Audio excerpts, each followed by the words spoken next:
Bismillah, elhamdülillah, ve salatu ve selamu ala Resulillah.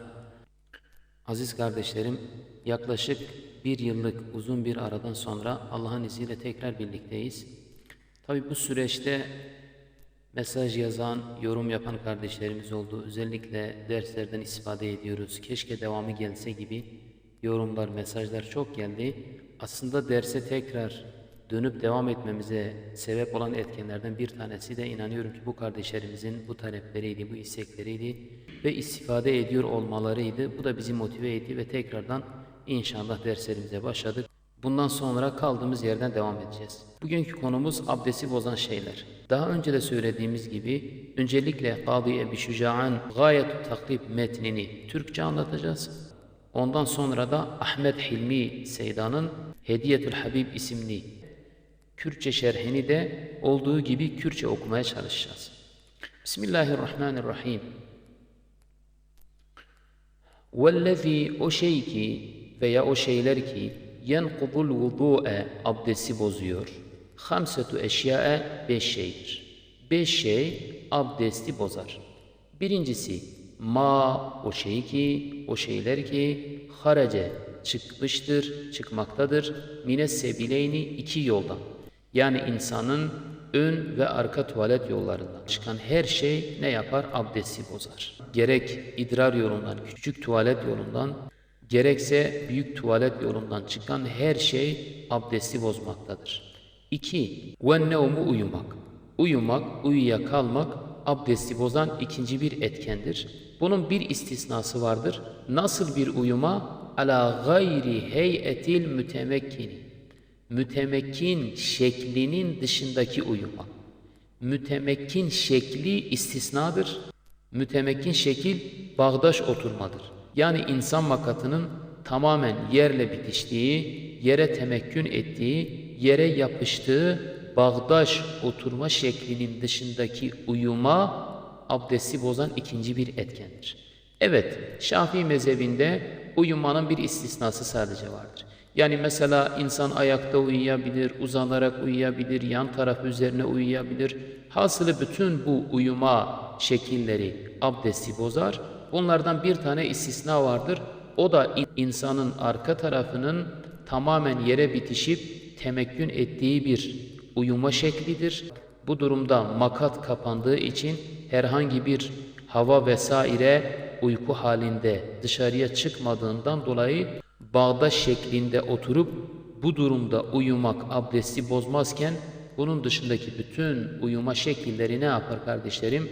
Abdesti bozar. Bu da ikinci oldu.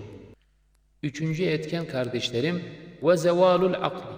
Aklın zail olmaz. Yani insanın akli melekesini kaybetmesi de insan abdestini bozmaktadır. Bu da üçüncü bir etkendir. Tabi bu aklın zail olması iki şey ile olabilir, iki türlü olabilir. Bir sükrin ya sarhoşluk ile, yani sarhoşluk veren herhangi bir yiyecek, içecek alıp da o şekilde akıl zail olabilir. Ev meradin veya hastalık ile. Mesela adam hastalandı, öyle bir hastalık ki akli melekesini kaybetti. İşte bu durum abdestinin bozulmasına da sebep olur. Niye? Çünkü sarhoşlukla veya bir hastalıkla akli melekesini kaybettiği zaman kendi hakimiyetini kaybetmiştir. Dolayısıyla herhangi bir hava, idrar vesaire gibi bir şey kendisinden sudur ettiği zaman bunun farkında olmayacaktır. O yüzden bu da abdesti bozan etkenlerden üçüncüsüydü. Dördüncüsü velemsu temas etmesi. Temas etmesi erreculi erkeğin el mer'ete kadına. Hangi kadın? El ecnebiyete yabancı kadına. Erkeğin yabancı kadınla teması. Min gayri hailin engelsiz, perdesiz. Herhangi bir engel arada olmaksızın. Yani yabancı bir erkek. Yabancı dediğimiz birbirine nikaha düşebilecek insanların tenlerinin birbirine temas etmesi. Mesela arada kıyafet ve elbisenin olmaması durumunda normal tenlerinin herhangi bir yerlerinin, diyelim ki eli kolu neyse, bunlar birbirine temas ettiği erkek ve kadının tenleri, bu durumda ikisinin de abdesti ne olur? Bozulur kardeşlerim. Bu da dördüncü bir etkendi. Demek ki tekrar ediyoruz. Lems dokunması, temas etmesi, erreculi erkeğin, el mer'ete kadına herhangi bir yerinin Hangi kadın? El ecnebiyete, yabancı. Yani kendisinin nikahının düşebileceği yabancı bir kadınla teması, min gayri hailin, arada bir perde, bir engelin olmadığı durumda. Yani giyim, kıyafet, elbise olmaksızın erkek ve kadının tenleri birbirine temas ederse bu da ikisinin de abdestinin bozulmasına sebep olan dördüncü bir etkendi. Başka bir etkenimiz beşincisi ve messu, mes yani dokunması, değmesi, fercil ademiyyi, insanoğlunun fercine değmesi, ister kendi ferci olsun, kendi tenasül uzvu olsun, kendi organı olsun, ister başka bir insanınki olsun, fark etmiyor. Oraya temas etmesi. Neyle? Bi batinil kefi, elinin içiyle. Bakınız, bir insanın elinin içiyle insanın fercine dokunması, bu onun abdestini bozar. Kişinin yani. Yani siz dilerseniz kendi tenasül uzvunuza, gerek başkasının tenasül uzvuna elinizin içiyle temas ettiğiniz zaman bu sizin abdestinizin bozulmasına sebebiyet verecektir. Tekrar ediyorum. Messu, mes dokunması, fercil ademiyi, insanın fercine dokunması. Bu ferc dediğimiz ön taraftır biliyorsunuz. Yani tenasül uzvudur. Bi batinil keffi, elinin içiyle.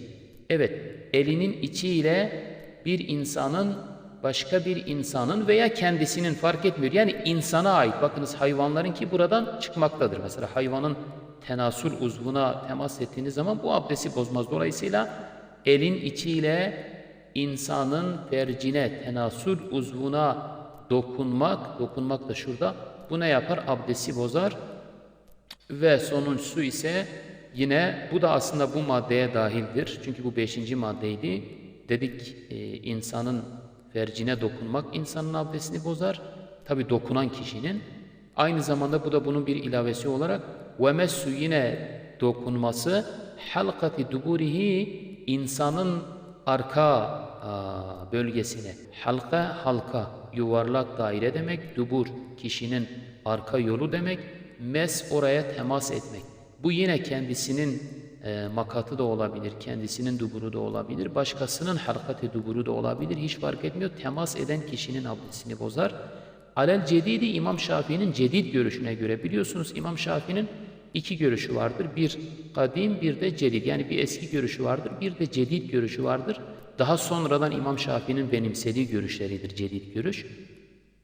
İşte bu daha sonra İmam Şafii'nin benimsemiş olduğu görüşüne göre, nasıl ki bir insan elinin içiyle insanın ön organına, yani tenasül uzvuna dokunması o kişinin, dokunan kişinin abdestini bozuyorsa, aynı şekilde yine insan elinin içiyle, burada yine elin içi önemlidir bakınız. Elinin içiyle yine bir insanın arka halkasına, arka dairesine, özel bölgesine elinin içiyle temas etmesi yine ne yapar? Temas eden kişinin abdestini bozar değerli kardeşlerim. Kardeşlerim, çok kısa bir özet geçeyim. Ondan sonra biliyorsunuz Hediyetül Habibi Kürtçe okuyacağız. Kısacası abdesti bozan 5 şey vardır dedi yazarımız Kadi Ebi Şuca Gayetü Takrib metninde. Birincisi, ön ve arkadan, insanın ön ve arka yolundan çıkan herhangi bir şey abdesti bozar. 2.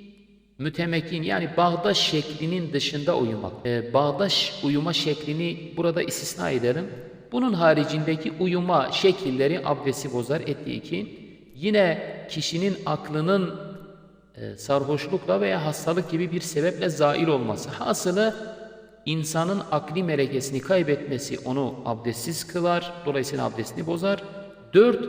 Yabancı olan erkek ve kadınların tenlerinin birbirine arada engel olmaksızın temas etmesi durumunda yine iki tarafında abdestini bozar. 5. İnsanın kendi elinin içiyle gerek kendi tenasül uzvuna dokunması, gerek başkasının tenasül uzvuna dokunması, gerek kendi makat yerindeki o özel daire yerine elinin içiyle dokunması, gerek başkasınınkine bu şekilde dokunması, yine bu durumda da abdest bozulur. Ve şimdi Hediyetül Habibi Kürtçe anlatacağız inşallah. Gelli hevalin delalu heja em ija Hediyetül Habib şu vera bakının inşallah. تشتي كو دسميجي دشكين والذي تشتي وسا ينقض الوضوء كو دسميجي دشكين 5 أشياء 5 تشتن يك ما خرج من السبيلين ما يكو يعني أو تشتكو ما يكو جهردو ريا درتي يعني جيكي جهردوان كو بيشي و باشي إنسانا يعني جي بيشي و باشي إنسانا جيكي تشتكي در وره أو تشتا دسميجي دشكين أو تشت چميز و گوبه چه کور به چه گرم به چه خون به چه بابه هات فهم کرنی yani Seyda beje او tiştê ku derket çi dibe birabe yani dixwaze mîz û guyê însan be dixwaze kevir be dixwaze kurm be dixwaze xwîn be dixwaze babe tu ferxekî cudatîkî têda çê nabe ewna destmêjê dişkînin lêbelê dibêje ji xeyrî meniyê yani avik niha ava menî دبی او دسمێژێ ناشکینی وەختە ji ئینسان دەروەرە لەورا دەسمێژ پێ ناشکێ گوتیە تەمام فرەدا وسا گوتیە لێبەرێ دەبێ لاکین di kifayetül exyar de kifayetül exyar jî şerh gayet û teqrîbê ye yani xudiyê wê nivîskarê kifayetül exyarê di wirda tercih kiriye ku destmêj pê dişkê vî zatî xudiyê kifayetül exyar di kitêba xwe da tercih xwe bi vî awayê kiriye ku gotî ew tiştê ku derbikeve menî bijî av bijî dîsa yani ava meniyê bijî dîsa ew destmêjê dişkîne gotiye ew jî hat fêmkirinê ê dunya ev bû ê ewil ew bû ê yekemîn tiştê ku pêşî û paşiyê însan da were der ewna destmêja însan dişkîne sêda bû ê dunya dibe wennewm û xew ala gayrî heyetil mütemekîn کو نه لسر تمثیلا انسان جی گرته به لسر عرده یعنی نه به آوایی کو انسان لسر عرده جی گرته به اف تمثیل روش و درم مگوتیه انسان لسر عرده جی گرته به اف آوایا اف شکلا مستثنایه اف شکلا خارجه ویان دا خوجی دیسا دسمیجا انسان دشکی کو انسان لسر عرده جی گرته به جخو امجوی را دبیجن رونوشکاندنا چارمرگری یعنی به شکل باغداش ترکی دبیجن کو رونوشکاندنا چارمرگری یعنی به شکل باغداش رو بنه او به وی آوای بکف خوی او دسمیجا وی ناشکنه لیبلی خارج ویان دا تمام آوای خوی دسمیجا انسان دشکینه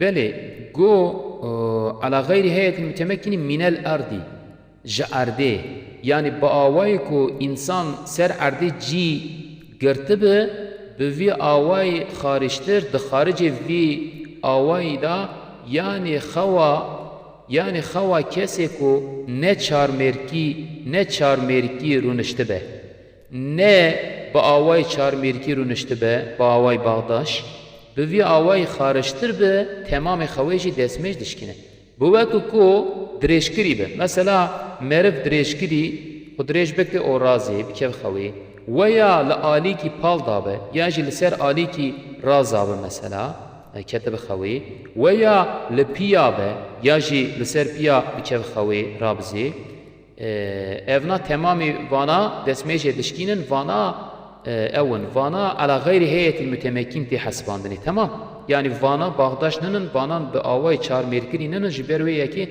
de tamamı vana dreşkirici rabize rakeve ser ali ki pal be rabikeve lepiya rabikeve evna tamamı vana mümkün yani de insana da çeyde be vana destmece dişkinin ama xawa çar merkiri کو هر دو کلمه کی وی جی گرتنه چل عرده چل سر پشت حیوانی یعنی به آوائی کی چار مرکری انسانه کی راکبه کو هر دو کلمه کی وی یعنی هر دو کله کی وی ام بیجن هر دو قالچه وی جی گرتنه رونشتنه یعنی چل سر عرده چل سر پشت حیوانی اف تشتا فرق ناکی یعنی جدادی دورا داتونه دخوازه برال سر پشت حیوانک اف انسانا کلمه کی وی رون جی گرتبه دخوازه لسر عرده کلمه کی وی جی گرتبه به وی آوای یعنی به شکل چار مرکری به شکل باغداش وقتا rûne û bi vî awayî bikeve xewê destmêj pê naşkê.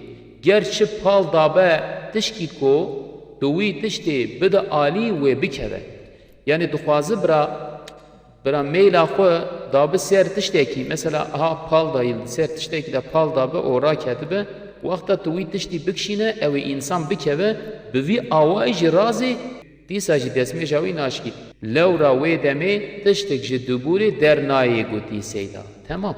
Yani Seyda dibêje bi vî awayî wexta ku kulîmekê wî dixwaze li ser erdê, dixwaze li ser pişta heywan cî bigire rûne û bi vî awayî ew jî rakeve bikev xewê, wê wextê destmêja wî naşkê û dibê dixwaze bira li ser tiştekî pal dabe bi wî awayî jî ketib xewê. Yani ji ber ku em dibêjin kulîmekê wî li ser erdê destmêja wî naşkê, lewra wê demê tiştek ji dubûrê dernayê gotiye.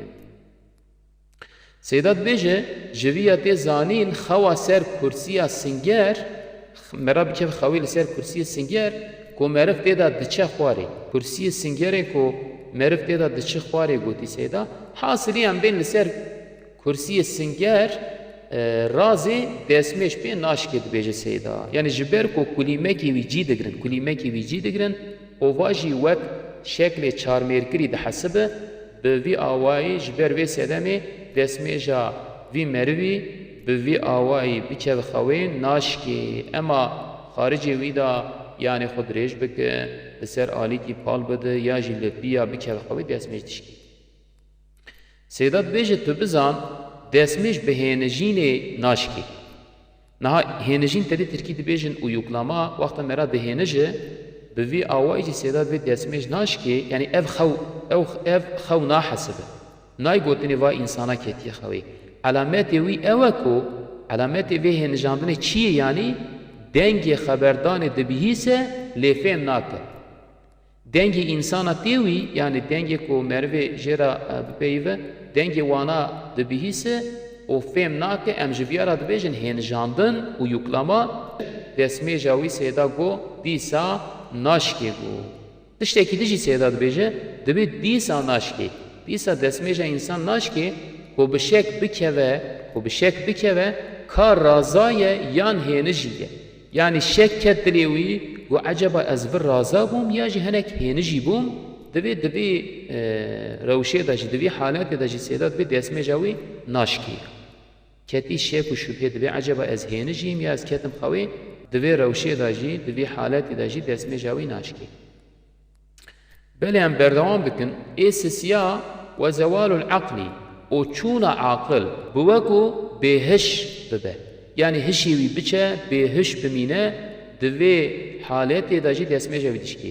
Bi sükrîn bi serxweşiyê, em dibêjin serxweşiyê yan bi dînbûnê ya jî dîn bibe yan bi atîkê.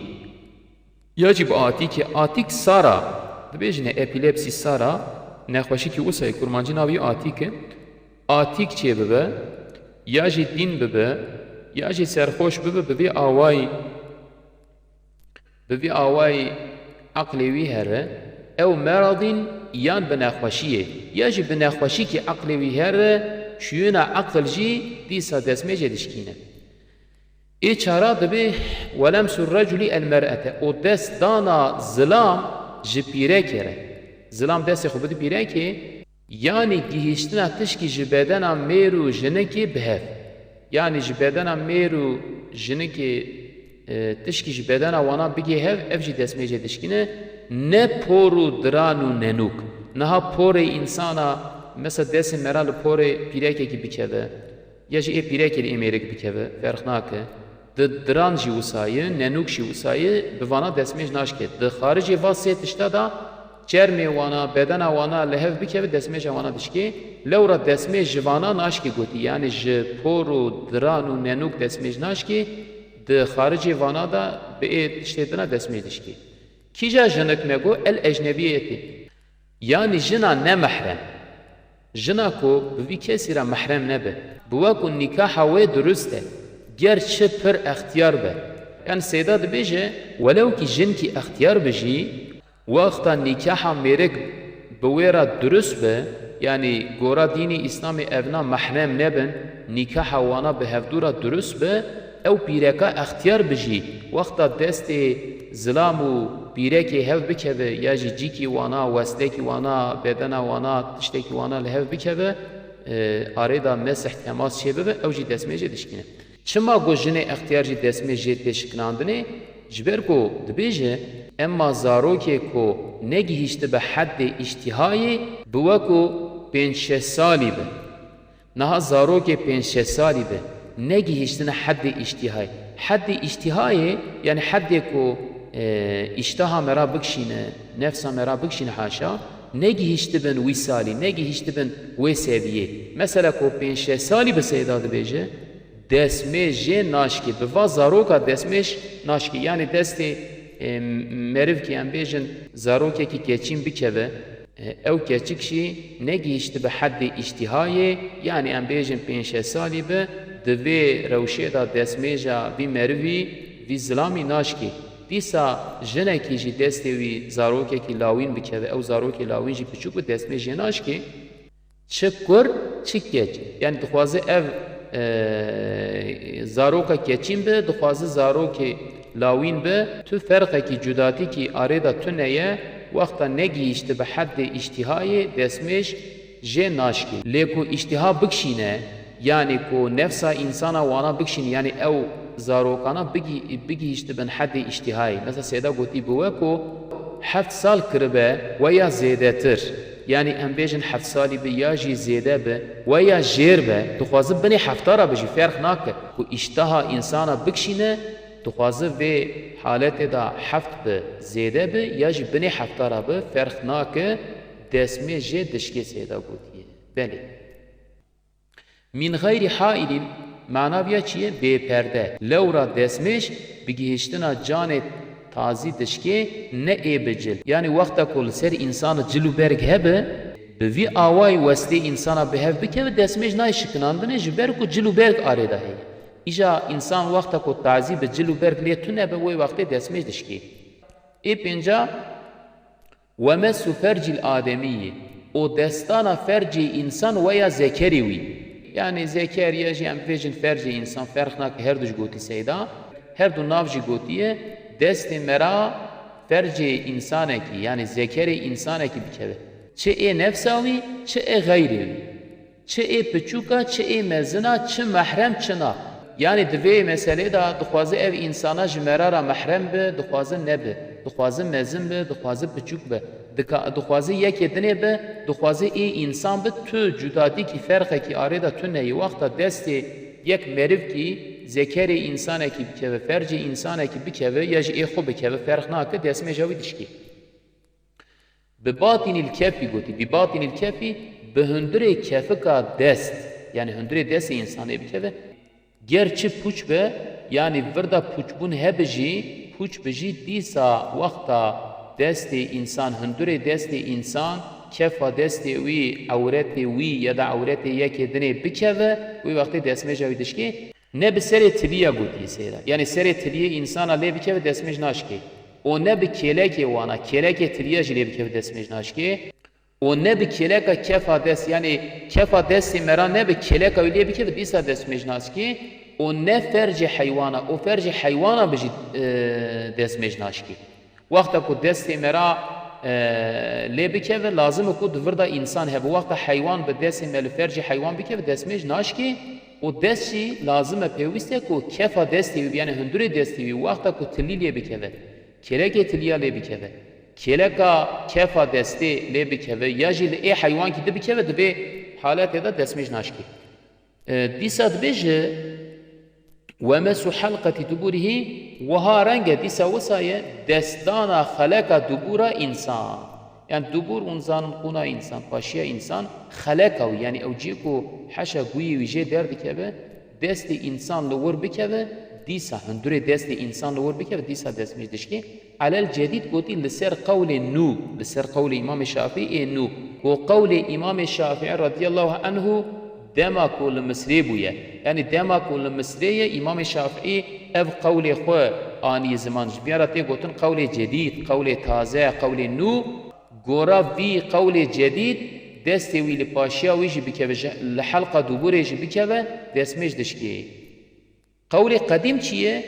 گوتن ویه دما کو العراق بویه یعنی امام شافعی بری العراق بو ورا گوتن قول ویه بون امجویرا دبیجن قول قدیم و پشت دروازی مصری بیه ورا دا گوتن نوح چکری جوان را جام دبیجن قول جدید ای دبیج خسر گورا قول جدید یعنی قولی کو نو در خصیه بشرا در خصیه گورا وی قولی وی دست حلقه دوباره بکه به جهندور دست انسانا دست میش دشکی برای دلال سیدا وردا تشتکی دید بیجه در حق شک و شبهه دا یعنی انسان بکه به شبهه کو دست میش هم هی یا تنیه چاواده که سیدا اوجی آنی زمان گوتیه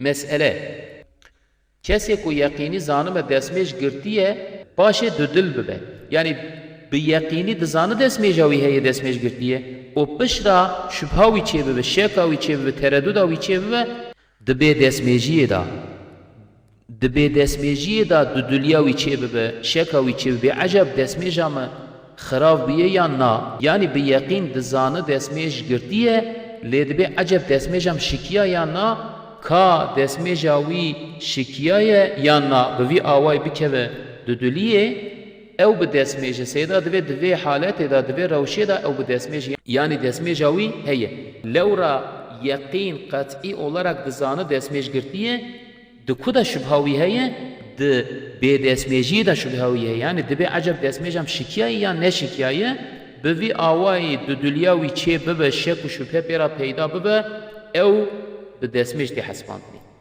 veya yaqînî zanibe ku destmêja wî şikayê yani kesin qet'î olarak dizane destmêja wî şikayê başê dudul bibe ka destmêj girtî yan na İca dişek û şübhe kuda çê dibe dibe eceb mi dûra pişra mi destmêj girt yan na di vî haletî de jî ew bê destmêj ew bê destmêj çünkü di vir da qet'î olarak kesin olarak yaqîn olarak dizane ku destmêja wî şikayê dibe eceb mi dûra destmêj girt yan negirt gelo mi destmêj girt yan negirt bi vî awayî şek û şübhe dudulî jê ra çê biye di vê weziyetê de di vê haletê de jî ew bê destmêj e برای دلال نهاورا سیدا احمد حلمی خودش راضی به تشتکی دنی مرا بحث کریه نه می بحث تشتکو دستمیج خراب دکن دشکین می بحث وانا کر ایزا سیدات بیجه دستمیج گرتنا سنت جبر هنک تشتاوا یعنی هنک حال و وضعیت هنکو جبو وانا جی مرا دستمیج بگره دوان حالت دا دستمیج بگره اف جی سنت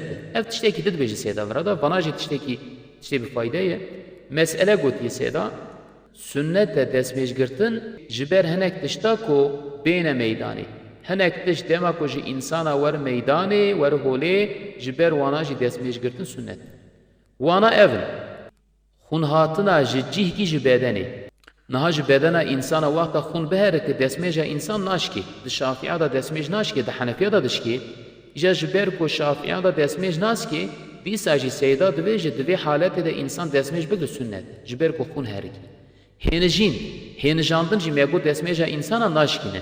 Lêbelê sêda divê destmêj girtin dîsa jî sünnet xêr e. Xewa çarmêrkî, mego xewa çarmêrkî destmêja însan naşkîne, lê sêda divê divê haletê de destmêj girtin sünnet ye. Vereşîn, dema ku însan vereşî divê haletê de destmêja şafiya naşkî mezhebê şafiyan da.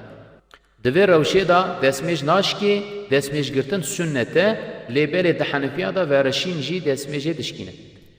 Kenê bi heqîn di nav nimêjê de niha di nimêjê de wexta însan bi deng bikene wê wextê nimêj betal dibe destmêj betal nabe di henefiya da destmêj betal dibe sêda divê vir da jî destmêj girtin sünnet e xwarina tiştê ku agir gihîştiyê tiştê ku bi agir pêjiya be wexta ku vana bixwe di vê haletê de jî destmêj girtin dîsa gotî sünnet e xwarina goştê deveya Niha insanekî goştê deva xwar wê wextê destmêj naşkê lêbelê destmêj girtin sünnet e. Du dilya di destmêjê da. Me got dema ku di destmêjê da du dilya wî çê bibe şek û şübhe pêra çê bibe û yeqînî jî bizane bi destmêja wî hebûyê destmêj girtibe wê wextê me got destmêja wî naşkê lêbelê di vê haletê de di vê rewşê da destmêj girtin sünnet e. Gîbet wexta însankî ku gîbet bike destmêjê bigire sünnet e. Li hevgerandina gotina wexta ku gotina nabeyna însana da bigerîne tedî em ji vêra dibêjin nemîme di vê haletê de jî destmêj girtin dîsa sünnet e و درو بکی انسانه که حاشا چیر خبره بده دوانا دا دیسا دستمیش گرتن سنته پیوی چپل پیوی نباش گوتن قریش ببیجه دستمیش گرتن دیسا سنته عرن یعنی انسان وقت بقهره هیر ساوی وره دوی حالت دا جی دستمیش گرتن سنته اراده خوی دمکو انسان خواست هر بکف خوی دوی حالت دا دستمیش بگره او بوی آوی هر بکف خوی اوی سنته هیشیار بونا جخوی دمکو انسان جخوی هیشیار بود دستمیش گرتن سنته کنه پر وقتا پر بکنه دستمیش گرتن سنته هنگافتنا مریا دمکو انسان جنازه کی هل بگره مری کی جنازه کی هل بگره و وقتی دیسا دستمیش گرتن سنته اراده خوارنه دخواست دمکو بخواز خوارنه بخوا و وقتی جی دستمیش گرتن سنته اگر به جنابت به وقتا انسان به جنابت بجی دستمیش گرتن اوی سنته جیما دیسا دمکو بخواز جیما بکه دستمیش بگره پشرا جیما بکه افجی سنته و جبو زیارت قبره وقت هر گورستانی هر قبره زیارت بکه دیسا بریاوی دستمیش گرتن سنته رونشتنا جامیه دما کو بخواز هر جامیه دارونه یعنی به دستمیش هر جامیه رونه اوجی سنته یعنی نجبو اینمی جخو جبو اینمی دستمیش گرتن فرضه مرف کی بخواز کو هر جامیه رونه ورداش دستمیش گرتن سنته درس علم شرعي دمكو إنسان بخواز علمك شرعي درس أوي چه بك مثلا بيجن حديث تفسير فقه دوی حالت دا جبرية درسي دست مش گرتن سنته خواندنا قرآن دمكو بخواز قرآن بخوينه دست مش گرتن سنته نه وقتا کو دستی خو بده سر قرآن یا جی بخواز قرآن هل بگره جخو دست مش گرتن دور دا فرض نه سنته اف خواندنا قرآن خواز قرآن بخوينه مثلا جبر بخوینه یعنی ازبر بخوینه نکو دستی خوب بده قرآنی یا جو قرآنی هل بگره تنی بخواز قرآنی بخوینه جبر بخوینه ازبر خدا بخوینه دوی روشی دا جی دست مش گرتن سنته و یا حدیثی و یا بخواز حدیثی بخوینه و یا ذکری و یا بخواز ذکر بکه یعنی انسان که بخواز ذکر بکه بخواز حدیثی بخوینه بخواز قرآنی بخوینه تمام وان حالات ادا دست مش گرتن سنته قال لي هوالين هيجا حتى درس كدني بمين خير وخشيدا آمين وسلام على المرسلين والحمد لله رب العالمين